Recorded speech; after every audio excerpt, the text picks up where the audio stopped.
Olá pessoal, vamos continuar nosso assunto da campanha Bem Me Quero. Estamos trabalhando no mês de agosto, que tem como objetivo conscientizar a população sobre a amamentação, o Agosto Dourado. E você sabe por que o mês tem esse nome? O Agosto Dourado se chama assim porque a primeira hora entre a mãe e o bebê é chamada como a hora de ouro. Outro motivo também é por conta do primeiro leite que o bebê recebe e a mãe gera, que é o colostro. Então esse leite ele é bem concentrado em gorduras e proteínas, o que faz ele ser mais amarelado.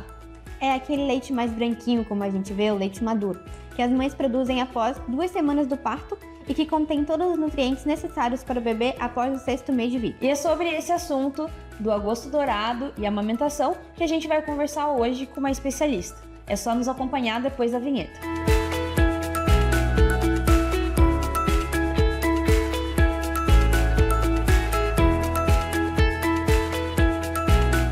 A gente vai te acompanhar nessa conversa, então só para relembrar, eu sou a Virgínia, sou da unidade de comunicação e marketing aqui da Central do Cicobi para Santa Catarina e Rio Grande do Sul. E eu sou a Mariana, da unidade de Gente e Cultura, também na Central. Lembra daquele desafio que a gente respondeu sobre o Dia Internacional da Doação de Leite Materno? Então, hoje a gente convidou uma profissional especial para responder algumas das dúvidas que vocês tiveram. A Luciele é enfermeira há 14 anos e tem experiência com a área pediátrica desde a universidade. Iniciou sua especialização em consultoria de amamentação em 2019, desde o nascimento do seu filho. Oi, Luciele, tudo bem? Seja muito bem-vinda aqui para conversar com a gente. E eu queria começar com uma dúvida pessoal, né? A gente encontrou uma pesquisa realizada pela Fiocruz de 2021 que mostrava que 96% das crianças já foram amamentadas em algum momento.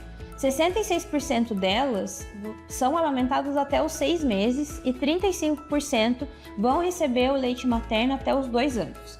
E aí eu queria entender um pouquinho, antes de passar para a pergunta do pessoal, se tem algo importante que as mães possam fazer durante a gestação, né? Que vai ajudar na amamentação, mas não só no momento que elas chegam, né? Depois que o bebê chega. Assim, digo que é excelente essa pergunta. É algo que eu bato muito nessa tecla, porque assim, preparo físico, preparo de mama, né? Que é o principal órgão envolvido ali.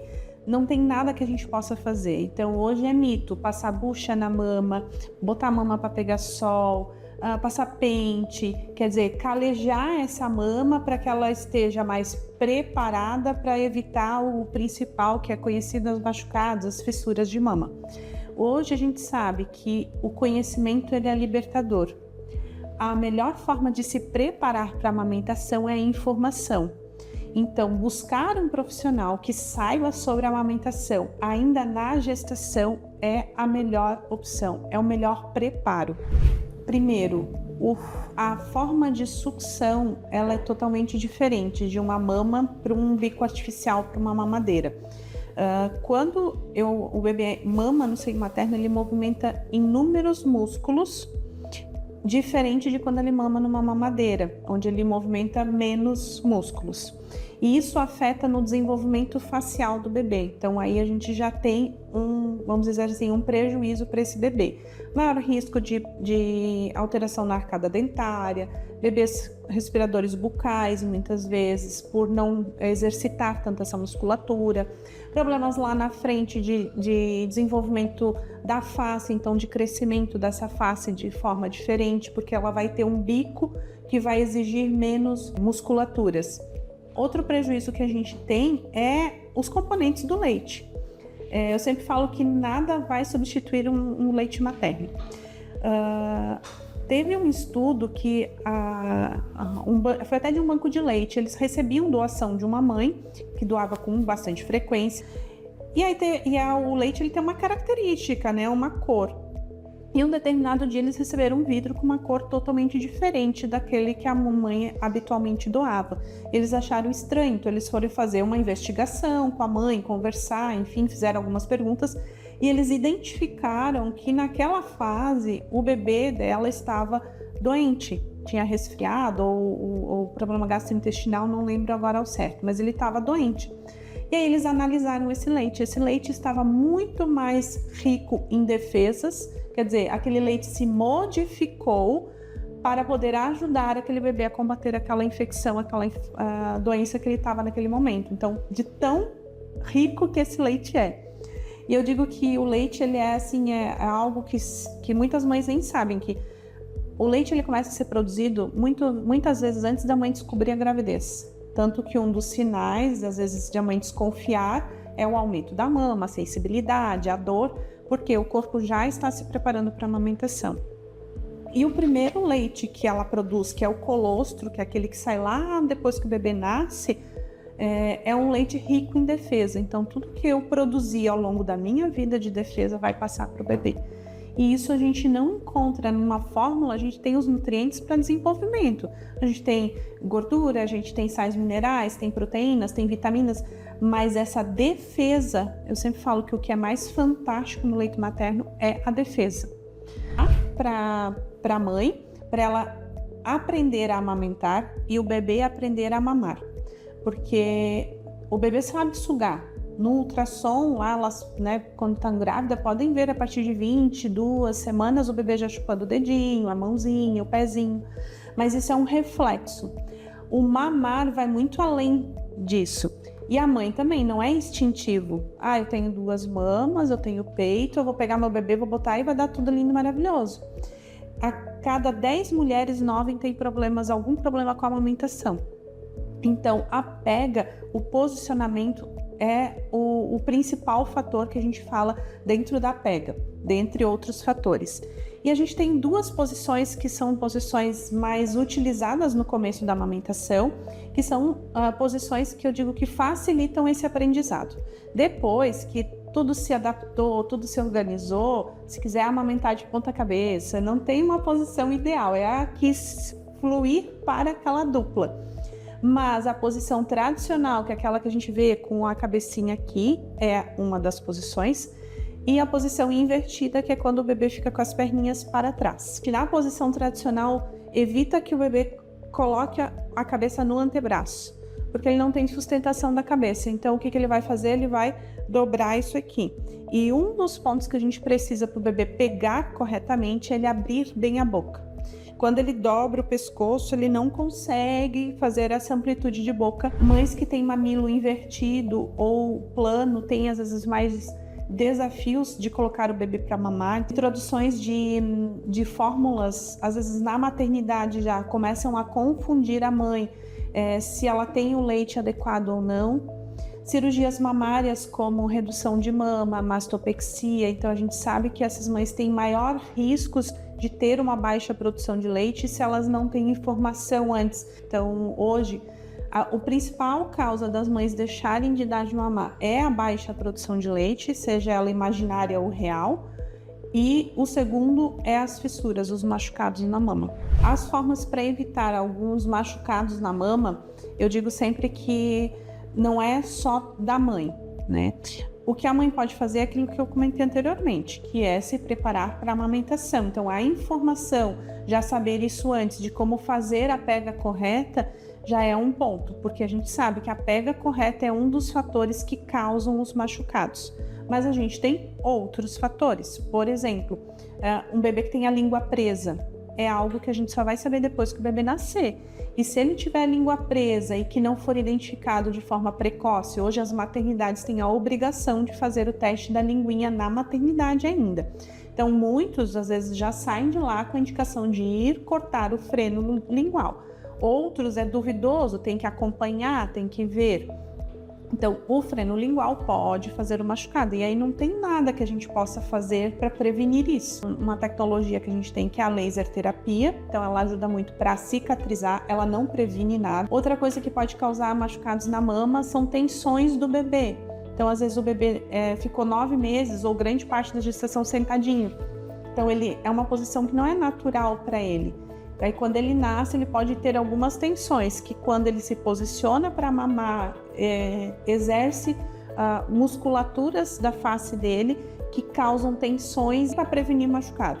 É fazer um acompanhamento antes para saber como fazer a pega correta, porque a gente já diminui aí grandes chances dos machucados serem evitados. E quando identificar o machucado, procurar um auxílio o mais rápido possível. Eu falo que às vezes a baixa produção de leite acontece por causa de um machucado, porque a mãe sente dor. Dor é um sentimento que inibe a produção de leite. E a mãe amamentar com dor não é nada fácil. Então, quando ela sabe que o bebê vai mamar, ela já começa a sentir dor, antes mesmo de o bebê ir, porque ela sabe a dor que ela vai sentir. O que eu posso fazer em caso de machucado? Uma avaliação para identificar o porquê que aquele machucado aconteceu ou está acontecendo. A laser terapia como um tratamento que geralmente vem junto com essa avaliação, ela está em conjunto. A rosquinha, o próprio leite. E assim, as mães que conseguem deixar a mama exposta algum período do dia também ajuda. É uma pergunta assim importantíssima de se fazer, de se falar, porque quando a gente fala, parece que em nascimento, em mãe e bebê, parece que a mãe e o bebê só conseguem formar o vínculo se for com a amamentação. Eu sempre falo que a amamentação é um dos processos, mas o vínculo você forma, tanto que assim, tem mães que às vezes falam assim, parece que eu não sinto aquele amor, não é uma coisa assim que, meu Deus, é o maior amor do mundo, até o momento que aquilo começa a ser construído.